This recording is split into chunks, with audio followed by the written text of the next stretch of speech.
Nous passons une grande partie de notre existence dans notre tête, alors que nous ne vivons jamais pleinement ailleurs que dans notre corps. Fermez les yeux quelques secondes. Savez-vous dire où repose votre langue? Prendre contact avec vos pieds, sentir le contact de vos mains.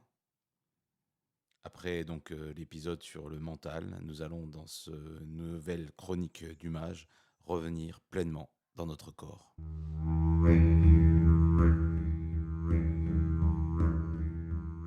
Bienvenue dans les Chroniques du Mage. Je suis Florent Rousset, accompagnant professionnel et personnel depuis plus de 20 ans. Chaque semaine, je vous invite à faire un pas de côté, à prendre de la hauteur et à percevoir autrement ce que vous traversez en explorant d'autres possibles. Je partage avec vous mes perceptions, mes questionnements, mes expériences, des méthodes, des outils, des méditations guidées et des conversations profondes avec des personnes inspirantes. Mon intention, vous aider à retrouver de la clarté, à transformer vos parts d'ombre et à révéler cette lumière intérieure qui peut faire de vous un phare pour les autres. Je vous souhaite une belle écoute de cette chronique du mage.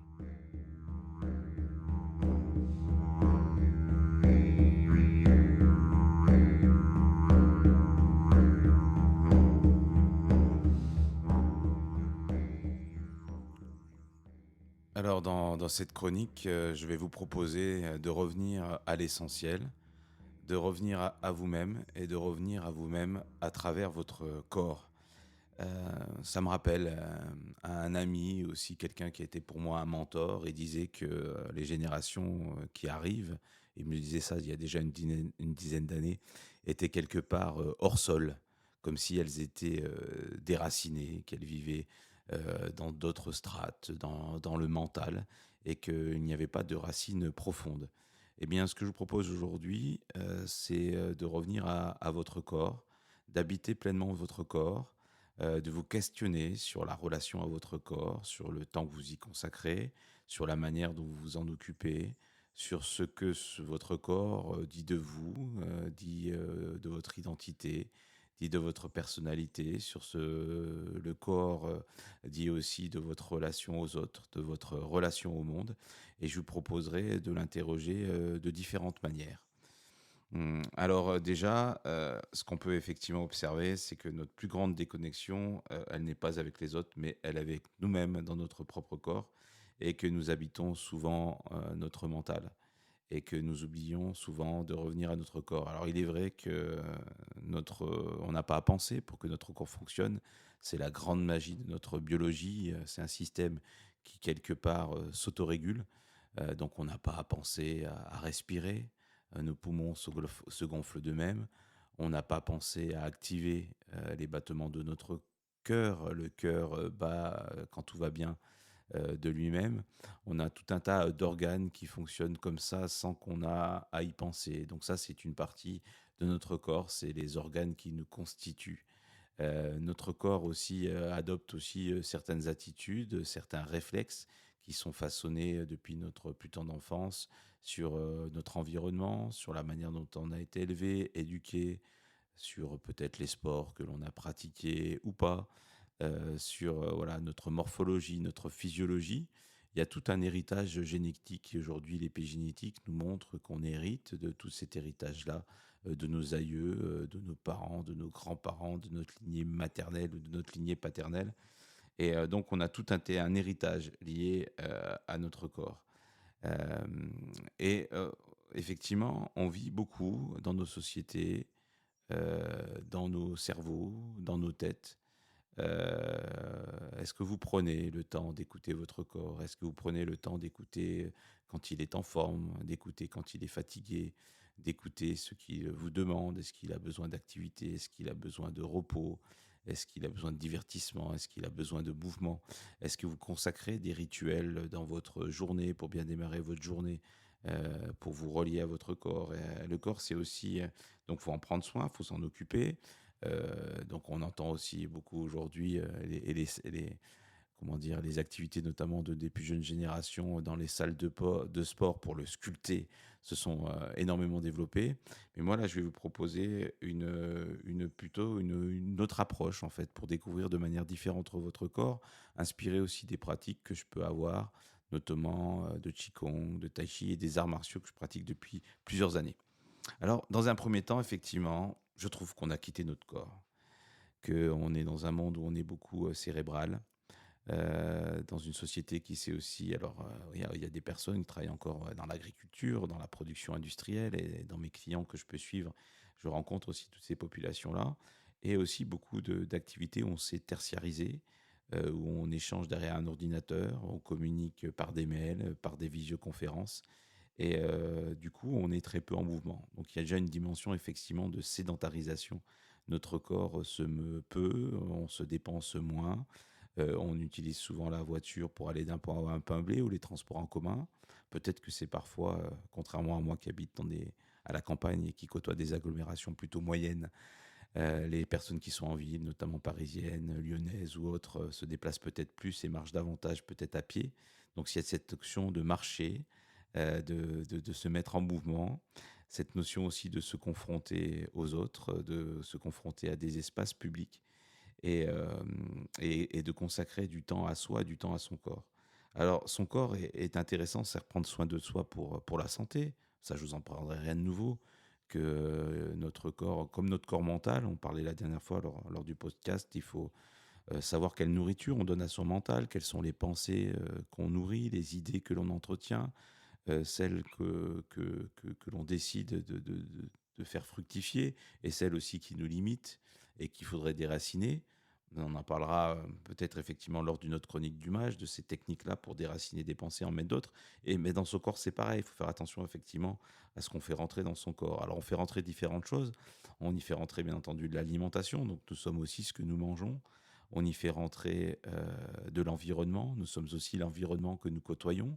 Notre rythme de vie nous influe beaucoup, notre environnement nous influe beaucoup, si on est entouré de nature, comme ça peut être mon cas, avec des animaux, si on côtoie régulièrement des personnes et des endroits et des lieux qui nous inspirent, qui nous font du bien, qui nous nourrissent, on va aussi nourrir son corps. C'est donc l'endroit dans lequel on évolue, l'environnement professionnel dans lequel on évolue, et l'environnement personnel. C'est aussi le temps que l'on consacre à soi et qu'on le consacre à son corps. Donc la nourriture, c'est un des premiers éléments.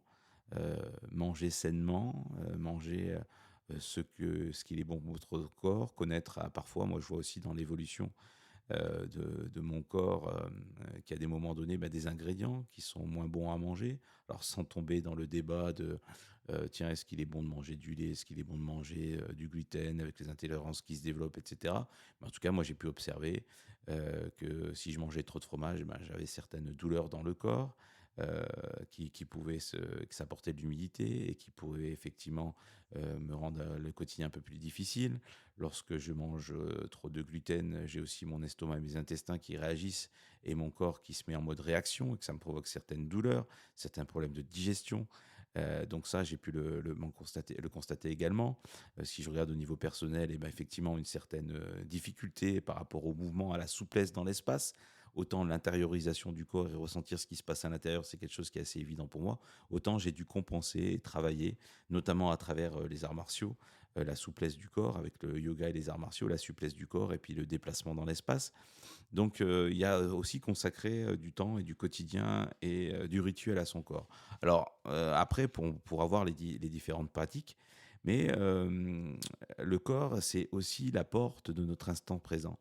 Ça nous évite de penser de manière sans cesse à notre passé, et ou de se projeter avec souvent angoisse dans notre futur, de ce qui pourrait arriver.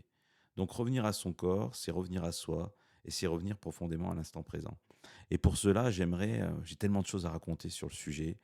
J'essaye de garder mon fil conducteur dans ces chroniques du mage et dans chacune des chroniques. Mais là, je vais repenser à une expérience que j'ai vécue avec des dirigeants d'entreprise. Je suis animateur d'un club de dirigeants, j'en profite pour en faire entre guillemets la promotion, Association Progrès du Management, l'APM, et je suis animateur du club de la Haute-Saône depuis plusieurs années. Et j'ai eu l'occasion d'emmener ce groupe vivre un événement avec un préparateur mental dans Fontainebleau, dans son centre d'entraînement. Et dans ce centre d'entraînement-là, on s'est préparé le matin à revenir à son corps, à prendre conscience de ses appuis, à délier les tensions, à amplifier ses mouvements, à se concentrer sur sa respiration. Voilà. Et on a travaillé pour vraiment être dans l'attention et dans l'intention et dans l'instant présent. Et puis l'après-midi, ben, j'avais pas donné à ces dirigeants-là ce qu'on allait faire. Et on avait gardé le secret avec l'expert avec qui j'ai préparé cette journée-là. Et on est allé dans son centre d'entraînement. Et puis les dirigeants se sont retrouvés devant des poutres à plusieurs mètres de haut. Je crois que la dernière, elle est à 5 ou 6 mètres de haut. Et puis on leur a dit, ben, vous allez mettre des baudriers et vous allez marcher sur cette poutre. Et certains d'entre vous vont marcher les yeux fermés. Donc, j'ose pas, mettez-vous à la place de ces personnes à qui on propose cette expérience-là. Alors, ils s'étaient préparés le matin, ils étaient plutôt en bonne condition, ils étaient plutôt très présents. Mais tout d'un coup, qu'est-ce qui s'est passé dans leur tête? Eh bien, dans leur tête, il s'est passé tout un tas de questions. Est-ce que je vais être capable d'y arriver? Ouah, j'ai le vertige. Ouah, c'est haut, c'est risqué, je risque de chuter. Et si je regarde en bas, je vais avoir peur de tomber. Donc, les personnes, est-ce que j'en suis capable? Et tout un tas de questions qui sont venues dans leur tête. Et donc ça, c'était une bonne expérience parce que ça montre à quel point nous vivons dans notre tête. Et donc, il nous a commencé à nous faire marcher sur des poutres au sol. Et alors qui n'étaient pas du tout hautes parce qu'elles étaient au sol. Mais on avait cette sensation d'équilibre ou de déséquilibre. Et puis, il a commencé à nous faire marcher là. Puis certains y arrivaient, certains allaient vite, certains hésitaient, trébuchaient, battaient des bras, perdaient l'équilibre. Et tout d'un coup, il a dit, mais vous, qu'est-ce qui se passe là? Vous avez oublié ce qu'on a travaillé ce matin? Bah, c'est quoi qu'on a travaillé ce matin?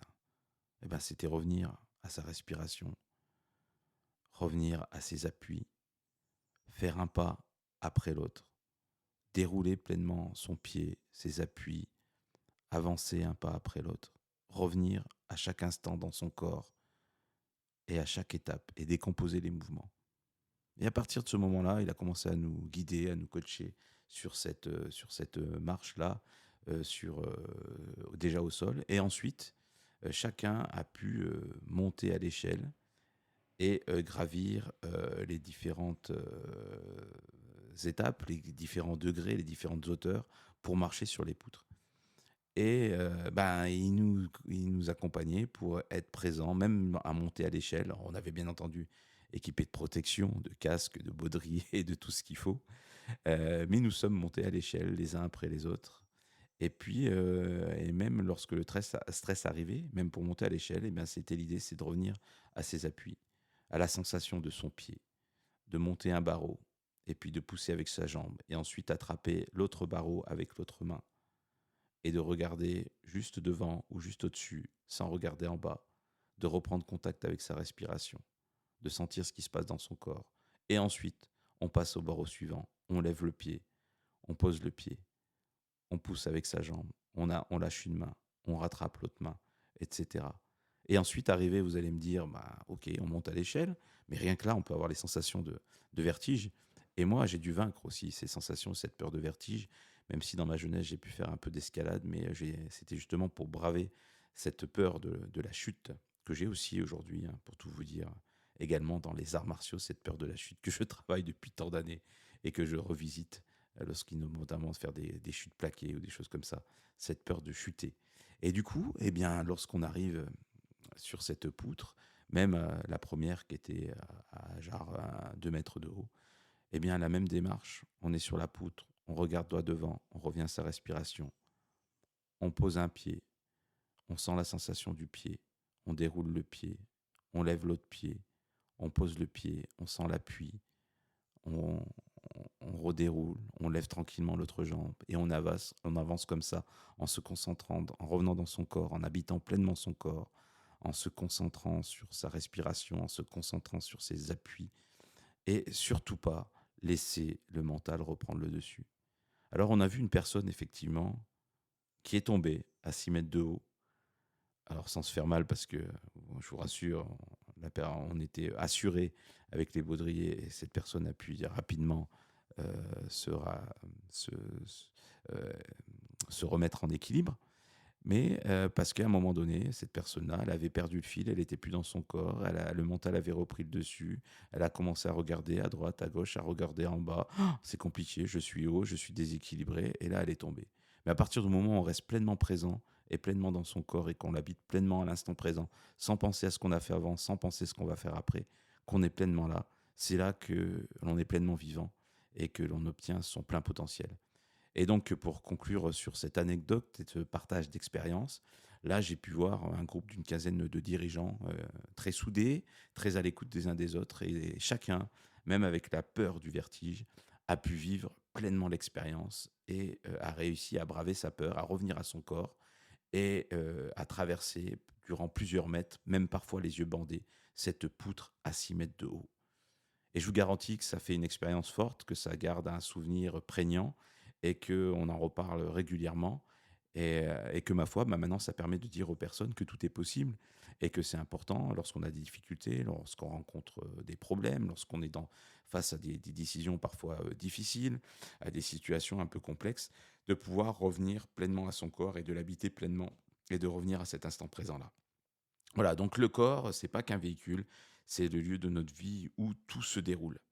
Donc je l'ai jamais autant compris que ce jour où j'ai vu donc et que j'ai vécu moi-même cette expérience avec d'autres dirigeants, traverser sur une poutre à 6 mètres de haut suspendue, entre 2 arbres, un pas après l'autre, où le corps retrouve naturellement ses ressources lorsque le mental, en fait, cesse de tout contrôler. Donc j'espère que déjà ce premier témoignage, vous parle et que ça vous donnerait éventuellement envie de vivre ce type d'expérience-là. Alors, dans une autre partie de cette chronique, j'ai envie de vous parler donc, que ce corps, c'est l'apport de votre instant présent et le corps aussi vous parle. C'est souvent le dernier endroit de nous qui s'exprime. Alors il nous parle, il n'arrête pas de nous prier et de nous prier. Vous voyez ce lapsus? Il n'arrête pas de nous prier, mais je voulais dire, il n'arrête pas de nous parler, parfois même de nous crier, de nous dire qu'on doit prendre soin de lui, de nous dire que parfois on peut avoir du stress, qu'on peut être envahi par d'une émotion, qu'il peut ressentir de la fatigue. Et parfois on a tendance à ignorer ces signaux et à repousser nos limites, parce que notre mental nous dit: «Tu peux y arriver, fais un effort supplémentaire».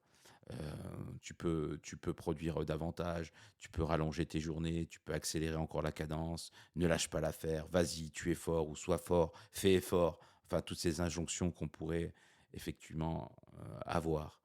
Et bah, parfois, le corps, il nous dit: écoute un peu, je te propose de te ressourcer, je te propose de ralentir, je te propose de faire une pause, de prendre soin de toi, voilà, de revenir à toi, de te détendre.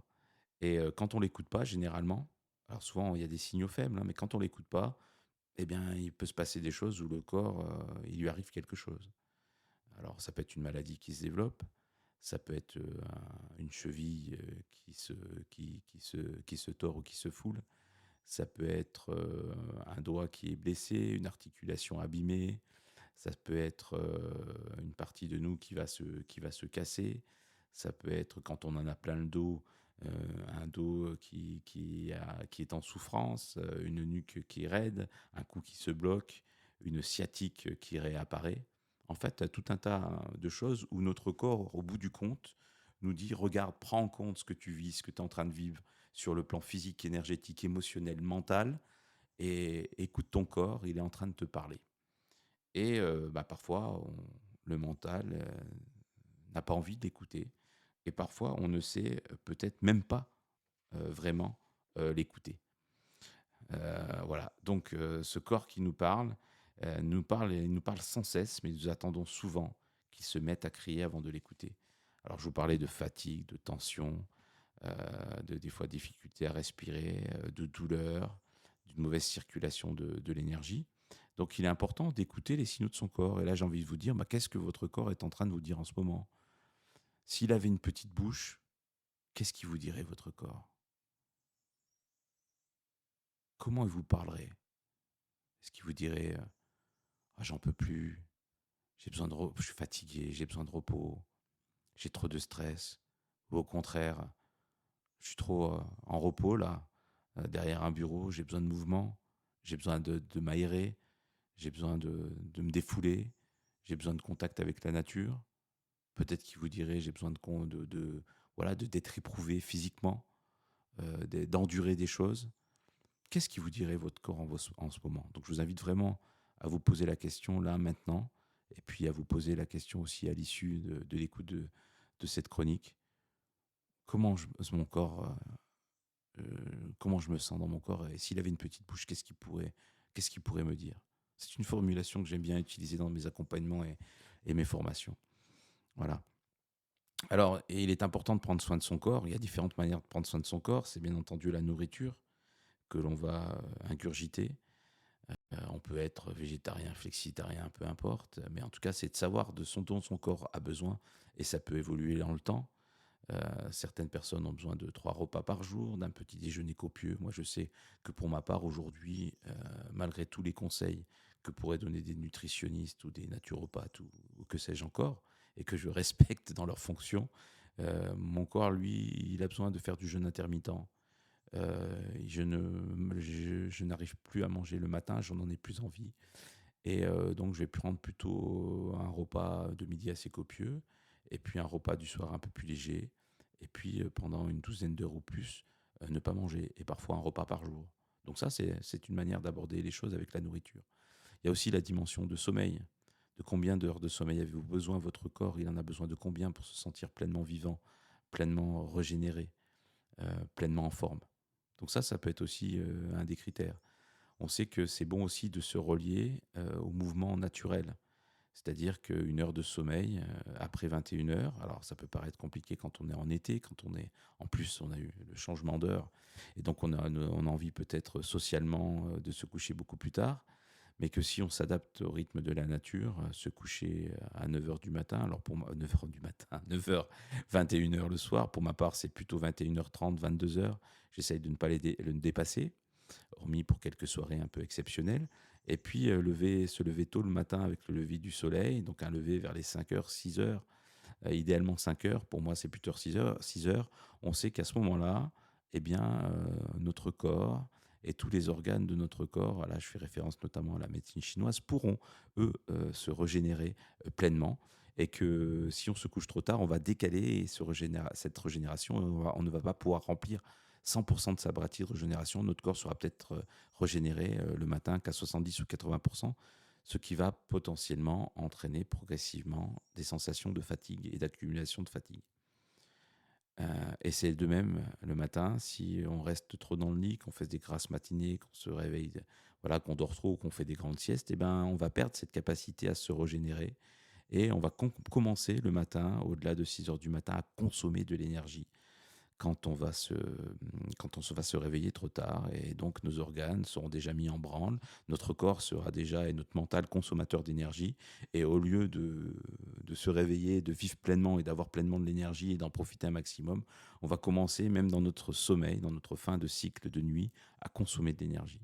Donc voilà, c'est une dimension aussi importante, cette dimension de sommeil. Puis après, il y a le mouvement. Donc on a parlé d'alimentation, on a parlé du sommeil, on a parlé de connexion à la nature, on parle souvent de... Et les Japonais parlent vraiment de ça, ils font des préconisations de faire un bain de forêt, de se mettre au contact de la nature. Je sais que pour ma part, vivre dans un environnement naturel, avec des arbres, avec une forêt à proximité dans laquelle je vais régulièrement toutes les semaines, avec des chevaux dont je m'occupe, bah, c'est une dimension aussi pour revenir à mon corps, revenir aux sensations et prendre pleinement soin de mon corps. Donc chacun peut trouver sa manière de prendre soin de son corps. Et vous, comment habitez-vous votre corps? Comment trouvez-vous la manière de prendre pleinement soin de votre corps? Et puis il y a aussi ce besoin de mouvement et de relation aux autres que je retrouve pleinement, moi, dans les arts martiaux. Donc c'est vrai que les arts martiaux m'ont appris quelque chose que je n'avais pas encore effectivement trouvé dans les livres. J'ai pu développer tout un tas de pratiques pour habiter pleinement mon corps. Alors je vais vous en donner quelques-unes et je pense que j'en ferai une chronique dédiée sur le sujet parce que alors ça peut, à la fois j'aime laisser le temps passer dans cette chronique et à la fois ne peux pas m'empêcher, ça c'est mon mental, de regarder un peu le chrono qui tourne et je voudrais que cette chronique reste un temps acceptable d'écoute. Donc j'ai juste vous évoquer là-dessus pour habiter pleinement son corps par rapport aux arts martiaux quelques éléments. C'est vrai que ça nous permet de retrouver nos appuis, de retrouver notre centre et de jouer sur notre centre de gravité, le hara, de travailler sur notre équilibre, sur notre stabilité. Ça me permet aussi de travailler sur la relation à l'autre par le toucher avec l'autre, de travailler sur le mara et la distance qui nous sépare les uns de l'autre, c'est à partir de laquelle on pourrait potentiellement être atteint physiquement et être attaqué par un coup de poing ou un coup de pied.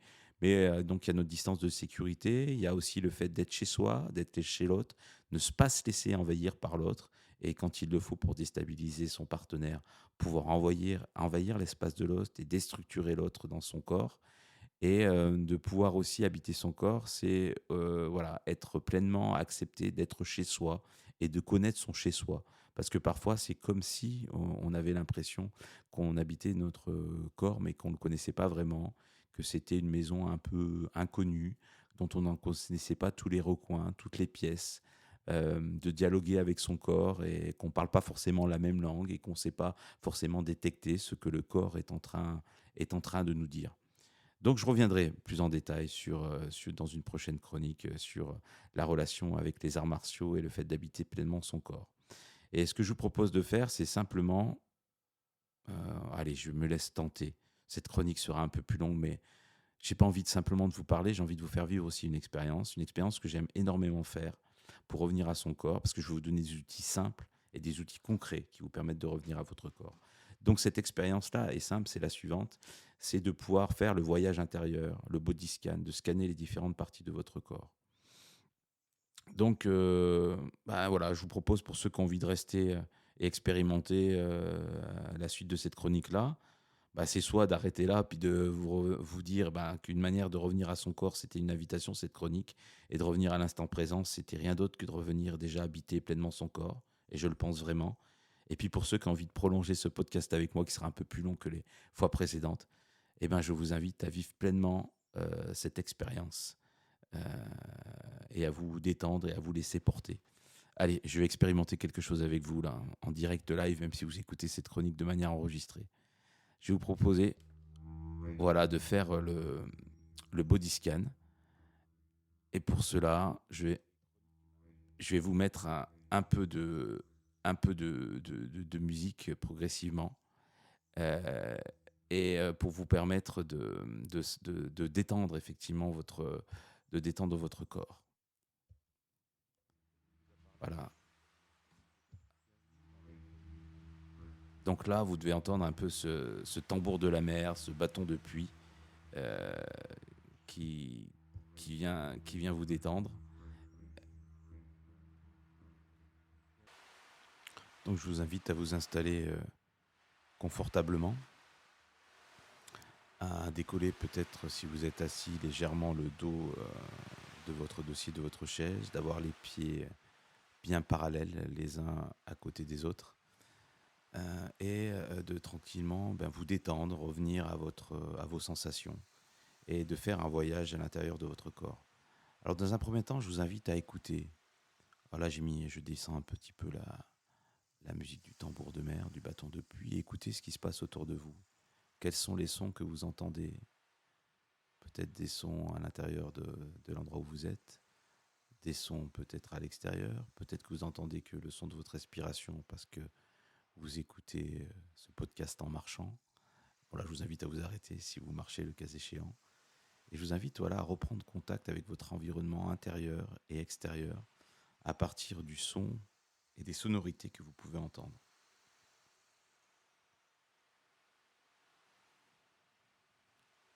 Une fois que vous avez bien pris connaissance de votre environnement sonore, je vous invite à revenir à la sensation de votre respiration.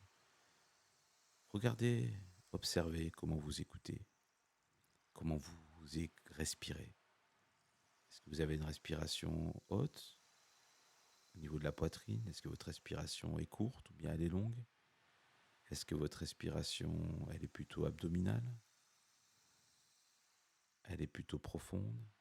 Est-ce que vous voyez ce ventre se gonfler, se dégonfler?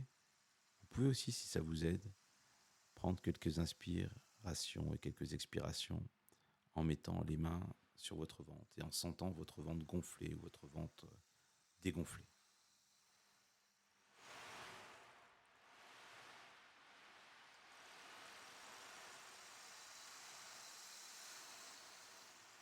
Tout en gardant contact avec votre respiration, je vous invite à connecter à vos pieds, comme si vous pouviez ressentir tout ce qui se passe sur votre voûte plantaire, de prendre contact avec votre pied et votre connexion au sol, d'avoir conscience de vos appuis. Vous pouvez sentir la semelle de votre chaussure, de vos chaussons, peu importe. Peut-être que vous êtes pieds nus et êtes directement en contact avec le sol. Et puis vous allez poursuivre le scan de votre corps en prenant contact de vos pieds, mais aussi les sensations dans les autres parties de votre corps qui sont en appui. Au niveau de votre fessier, tiens, comment ça appuie, quelles sont les sensations que je peux avoir. Peut-être si vous n'avez pas décollé le dos de votre chaise, vous pouvez avoir des contacts aussi dans votre dos et vous sentir et parcourir et ressentez ces sensations. Et puis peut-être que vos mains sont posées sur vos genoux et vous pouvez aussi avoir ces contacts-là de vos mains posées sur vos jambes ou sur vos genoux. Donc vous passez en revue les différentes parties de votre corps et vos différents appuis. Donc les appuis au niveau de votre pied, de vos fesses, de vos genoux, de vos coudes, éventuellement de votre dos. Donc vous êtes à la fois en contact avec votre respiration et en contact avec ces différents appuis qui vous relient au monde. Et puis je vous propose de parcourir et d'explorer avec curiosité votre corps et d'effectuer ce voyage intérieur. Vous pouvez prendre conscience de votre voûte plantaire, de vos différents orteils, de votre talon. Vous pouvez remonter tranquillement au niveau de vos chevilles, au niveau de vos mollets, de vos genoux. Vous pouvez ressentir s'il y a une certaine sensation, peut-être de chaleur ou de fraîcheur, de tension ou de détente. Simplement observez, soyez curieux, prenez-en conscience, regardez. Et si vous avez des tensions, vous pouvez aussi les délier, peut-être les dénouer. Vous regardez en remontant, commencez dans votre cuisse, à droite puis à gauche, commencez au niveau de vos appuis, dans vos fessiers. Vous pouvez regarder la sensation que vous avez au niveau de fessier, au niveau de votre bas-ventre, au niveau de votre assise. Et puis progressivement, remontez le haut de votre corps. Vous pouvez ressentir peut-être en remontant au niveau de votre colonne vertébrale, vertèbre après vertèbre, côte après côte, la sensation, est-ce qu'il y a des tensions dans le corps, est-ce que ce dos est bien droit, est-ce que vous sentez ce petit fil qui relie au sommet de votre tête, est-ce que vous sentez certaines tensions qui sont à délier, vous arrivez au niveau de votre nuque, comment ça se passe à cet endroit-là, quelles sont vos sensations, est-ce que votre nuque est tendue, est-ce qu'elle est détendue, vous pouvez éventuellement faire quelques légers mouvements pour la détendre. Et puis vous pouvez remonter au devant de votre corps, ressentir au niveau de votre ventre, au niveau de votre respiration, auquel vous reprenez de nouveau conscience. Vous pouvez aussi parcourir le voyage intérieur au niveau de vos organes, là c'est beaucoup plus intime, et regardez tiens, comment ça se passe au niveau de mon estomac, de ma rate, de ma vésicule biliaire, de mes intestins, de mes poumons. On peut développer cette interoception très très fine de son corps et ressentir chacun de ses organes pour voir comment il se sent, quelles sensations sont là, est-ce que j'ai des signes particuliers, est-ce que je sens particulièrement un organe, est-ce que j'ai une sensation ou une douleur particulière ou de la chaleur ou de la tension. Donc ça peut être vraiment un ressenti très très très intéressant à faire et ça vous donne beaucoup d'informations sur votre corps, même si ça développe une écoute approfondie et consciente de vous-même. Et puis vous remontez progressivement au niveau de votre torse.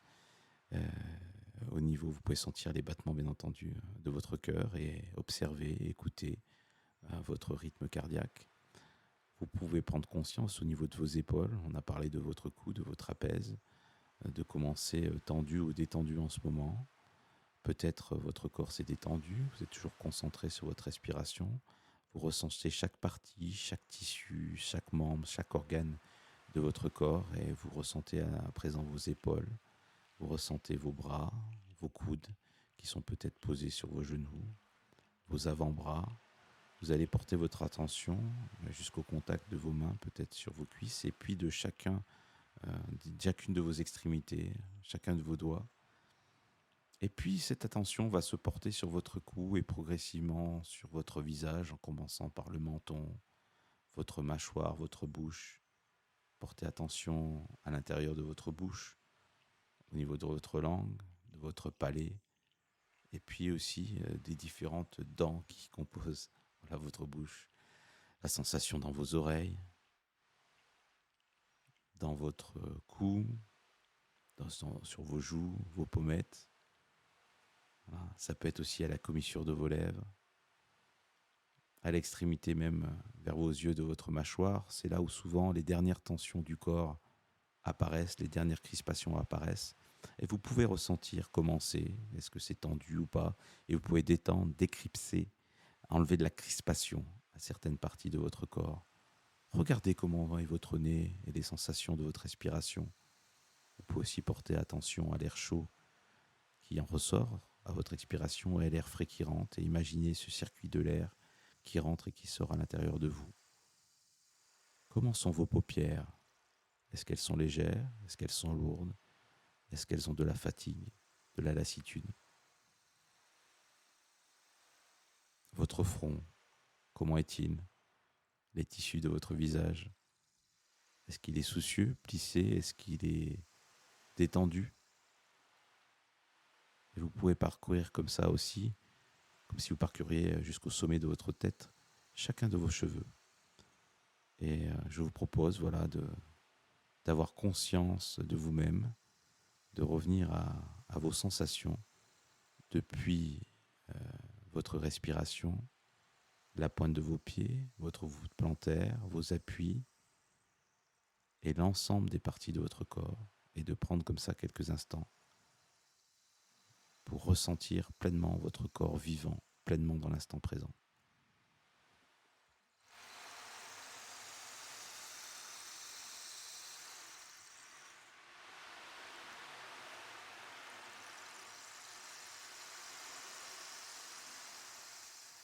Et je vous propose de revenir pleinement à vous, de reprendre conscience de votre environnement, de vous reprendre conscience peut-être aussi de l'espace dans lequel vous êtes, de reprendre conscience des sonorités qui vous entourent, peut-être si vous avez fermé les yeux, de réouvrir progressivement les yeux et de revenir pleinement dans l'instant présent.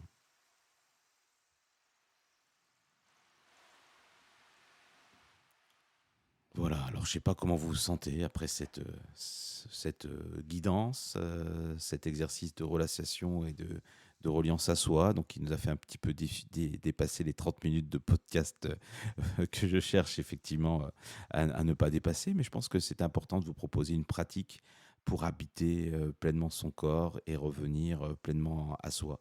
Je pense que c'est quelque chose effectivement d'essentiel. Et je vous invite à prendre chaque jour des rituels. Alors avec cet exercice que je vous invite à répéter, ça peut être revenir à soi, ça peut être à simplement aller marcher ou marcher pieds nus aussi dans l'herbe. Ça nous permet de revenir à son corps, aux sensations en prenant pleinement conscience de chacun des pas que vous faites dans votre pelouse. Ça peut être pratiquer des exercices voilà, de méditation, de yoga, de tai chi. Ça peut être faire votre sport au quotidien favori. Voilà, et de prendre le temps aussi d'écouter votre corps, vraiment, de savoir comment il se sent, comment il va, de quoi il a besoin, comment il se sent aujourd'hui, cette semaine, etc. Et je pense que ça, c'est quelque chose effectivement d'essentiel. Et donc j'espère, durant cette chronique, vous avoir donné quelques clés. Voilà, et n'hésitez pas à me partager vos questions, à me partager vos retours d'expérience si vous avez mis en place certaines de ces pratiques, à me témoigner de ce qui vous a interpellé, de ce qui a fonctionné pour vous, de ce que ça a éveillé chez vous, de ce qui reste encore en suspens, de ce qui marche et ce qui ne marche pas pour vous. Voilà, vous pouvez me retrouver, notamment cette chronique disponible sur toutes les plateformes de podcast, mais aussi surtout sur mon site internet florentrousset.com. Et je suis vraiment, et de plus en plus, j'échange avec vous. Même si c'est le démarrage de ces chroniques-là, j'ai de plus en plus d'échanges et des premiers retours sur les réseaux sociaux, notamment Facebook, Instagram et LinkedIn. Donc n'hésitez vraiment pas à me faire part de votre retour, j'en suis très très demandeur.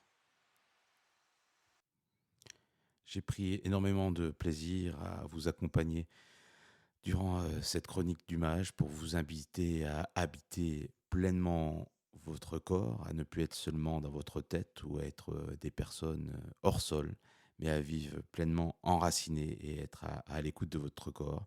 Et j'espère que vous avez pris autant de plaisir que moi j'ai pris à vous accompagner et que vous avez pris autant de plaisir à écouter cette chronique et à réaliser cette pratique. Voilà, je vous dis à bientôt dans la prochaine chronique du mage.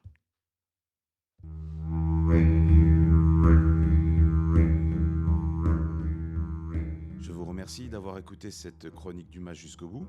Si cette chronique vous a parlé, je vous invite à lui mettre 5 étoiles si c'est possible, à vous abonner et à la partager autour de vous. Pour retrouver mes accompagnements et vous abonner à la missive du mage, ma newsletter, rendez-vous sur florentrousset.com. Vous pouvez aussi me rejoindre sur Instagram et LinkedIn avec mon nom, Florent Rousset. Écrivez-moi, je y réponds à tous vos messages. Vos questions et vos partages nourriront les prochaines chroniques du mage. Je vous dis à bientôt.